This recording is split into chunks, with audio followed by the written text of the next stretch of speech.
Yesaya pasal 9 ayat 5-6. Sebab seorang anak telah lahir untuk kita, seorang putera telah diberikan untuk kita. Lambang pemerintahan ada di atas bahunya, dan namanya disebutkan orang penasihat ajaib, Allah yang perkasa, Bapa yang kekal, Raja damai. Besar kekuasaannya, dan damai sejahtera tidak akan berkesudahan di atas takhta Daud dan di dalam kerajaannya. Karena ia mendasarkan dan mengokohkannya dengan keadilan dan kebenaran dari sekarang sampai selama-lamanya. Kecemburuan Tuhan semesta alam akan melakukan hal ini.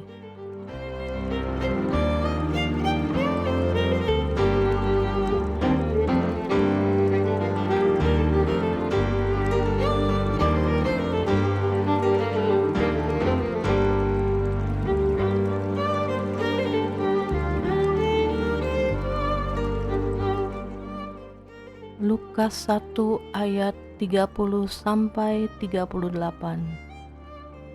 Kata malaikat itu kepadanya, "Jangan takut, hai Maria, sebab engkau beroleh kasih karunia di hadapan Allah.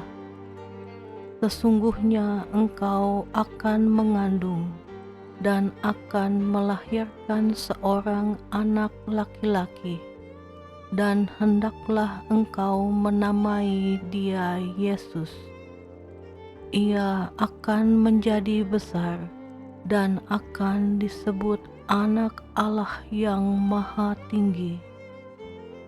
Dan Tuhan Allah akan mengaruniakan kepadanya tahta Daud, bapa leluhurnya.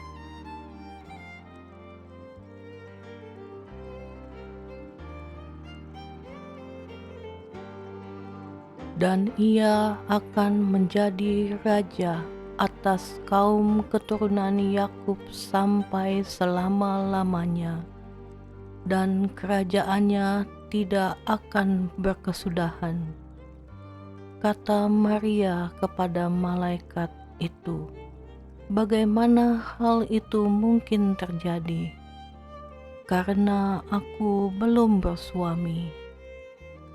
Jawab malaikat itu kepadanya, "Roh Kudus akan turun atasmu, dan kuasa Allah yang Maha Tinggi akan menaungi engkau. Sebab itu anak yang akan kau lahirkan itu akan disebut kudus, Anak Allah."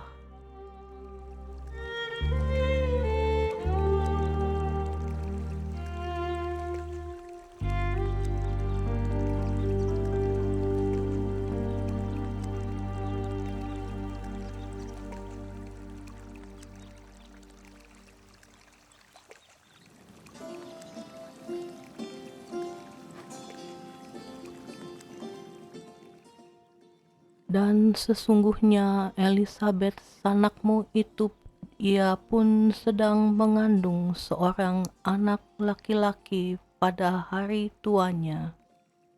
Dan inilah bulan yang ke-6 bagi dia yang disebut mandul itu. Sebab bagi Allah tidak ada yang mustahil. Kata Maria, "Sesungguhnya aku ini adalah hamba Tuhan. Jadilah padaku menurut perkataanmu itu." Lalu malaikat itu meninggalkan dia.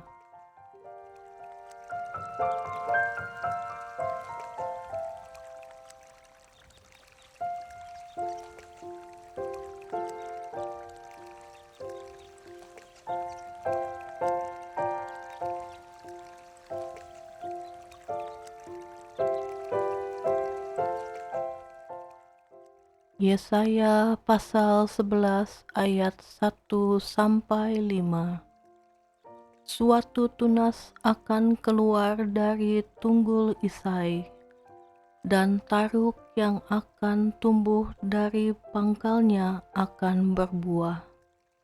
Roh Tuhan akan ada padanya, roh hikmat dan pengertian, roh nasihat dan keperkasaan, roh pengenalan dan takut akan Tuhan. Ya, kesenangannya ialah takut akan Tuhan.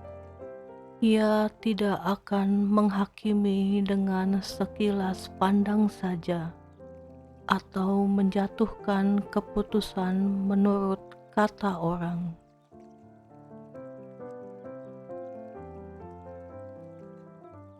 Tetapi ia akan menghakimi orang-orang lemah dengan keadilan, dan akan menjatuhkan keputusan terhadap orang-orang yang tertindas di negeri dengan kejujuran. Ia akan menghajar bumi dengan perkataannya seperti dengan tongkat, dan dengan nafas mulutnya ia akan membunuh orang fasik. Ia tidak akan menyimpang dari kebenaran dan kesetiaan, seperti ikat pinggang tetap terikat pada pinggang.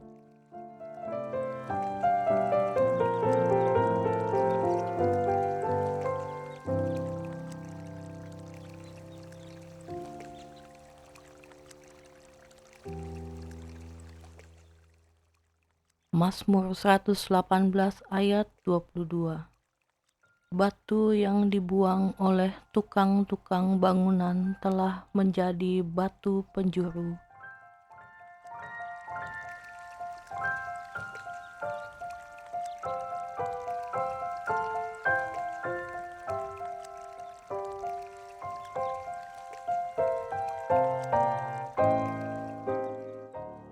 Yesaya 42 ayat 1-4. Lihat, itu hambaku yang kupegang, orang pilihanku yang kepadanya aku berkenan. Aku telah menaruh rohku ke atasnya, supaya ia menyatakan hukum kepada bangsa-bangsa. Ia tidak akan berteriak atau menyaringkan suara atau memperdengarkan suaranya di jalan. Buluh yang patah terkulai tidak akan diputuskannya, dan sumbu yang pudar nyalanya tidak akan dipadamkannya. Tetapi dengan setia ia akan menyatakan hukum.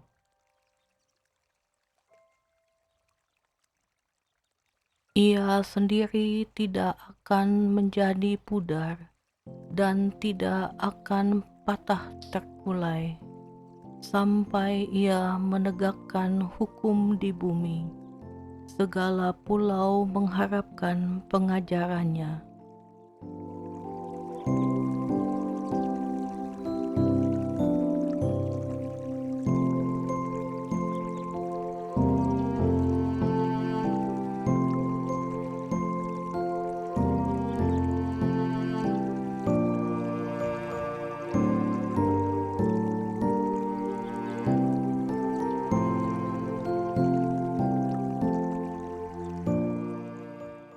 Yesaya 53 ayat 2-12. Sebagai taruk ia tumbuh di hadapan Tuhan, dan sebagai tunas dari tanah kering. Ia tidak tampan dan semaraknya pun tidak ada, sehingga kita memandang dia, dan rupa pun tidak, sehingga kita menginginkannya. Ia dihina dan dihindari orang, seorang yang penuh kesengsaraan dan yang biasa menderita kesakitan. Ia sangat dihina, sehingga orang menutup mukanya terhadap dia, dan bagi kita pun dia tidak masuk hitungan. Tetapi sesungguhnya penyakit kitalah yang ditanggungnya, dan kesengsaraan kita yang dipikulnya. Padahal kita mengira dia kena tulah, dipukul dan ditindas Allah.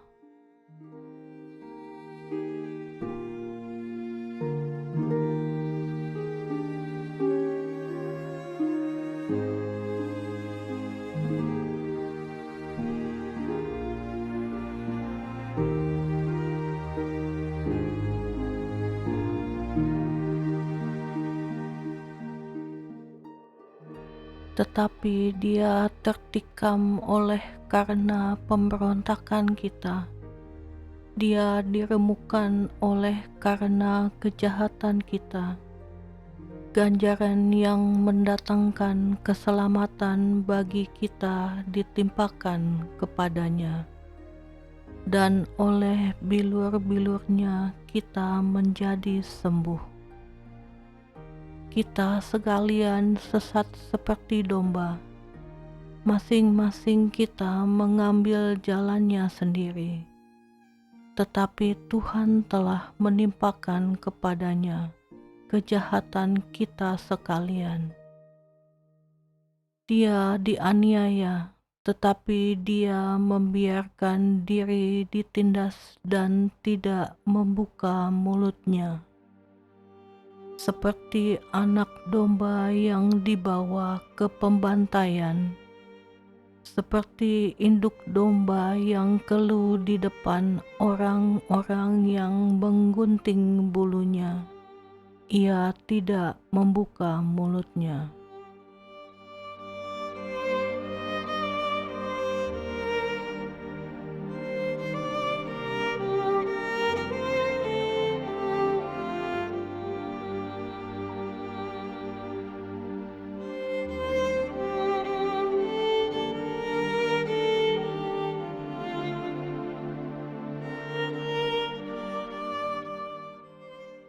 Sesudah penahanan dan penghukuman ia terambil. Dan tentang nasibnya siapakah yang memikirkannya? Sungguh, ia terputus dari negeri orang-orang hidup. Dan karena pemberontakan umatku ia kena tulah. Orang menempatkan kuburnya di antara orang-orang fasik, dan dalam matinya ia ada di antara penjahat-penjahat. Sekalipun ia tidak berbuat kekerasan, dan tipu tidak ada dalam mulutnya.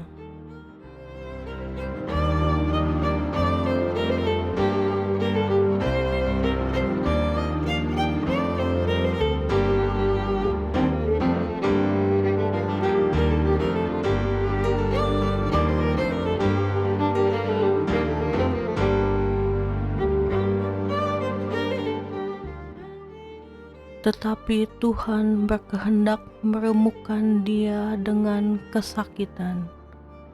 Apabila ia menyerahkan dirinya sebagai korban penebus salah, ia akan melihat keturunannya, umurnya akan lanjut, dan kehendak Tuhan akan terlaksana olehnya. Sesudah kesusahan jiwanya, ia akan melihat terang dan menjadi puas. Dan hambaku itu, sebagai orang yang benar, akan membenarkan banyak orang oleh hikmat-Nya, dan kejahatan mereka dia pikul. Sebab itu aku akan membagikan kepadanya orang-orang besar sebagai rampasan, dan ia akan memperoleh orang-orang kuat sebagai jarahan. yaitu sebagai ganti karena ia telah menyerahkan nyawanya ke dalam maut, dan karena ia terhitung di antara pemberontak-pemberontak, sekalipun ia menanggung dosa banyak orang, dan berdoa untuk pemberontak-pemberontak.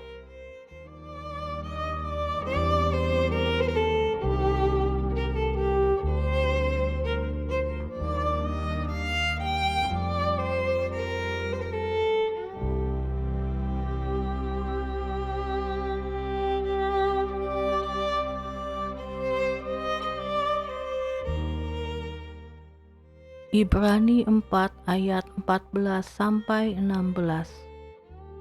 Karena kita sekarang mempunyai imam besar agung yang telah melintasi semua langit, yaitu Yesus Anak Allah.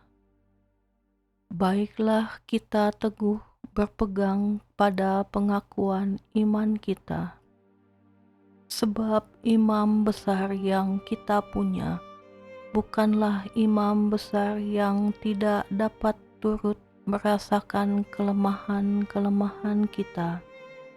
Sebaliknya, sama dengan kita, ia telah dicobai, hanya tidak berbuat dosa. Sebab itu, marilah kita dengan penuh keberanian menghampiri takhta kasih karunia, supaya kita menerima rahmat dan menemukan kasih karunia untuk mendapat pertolongan kita pada waktunya.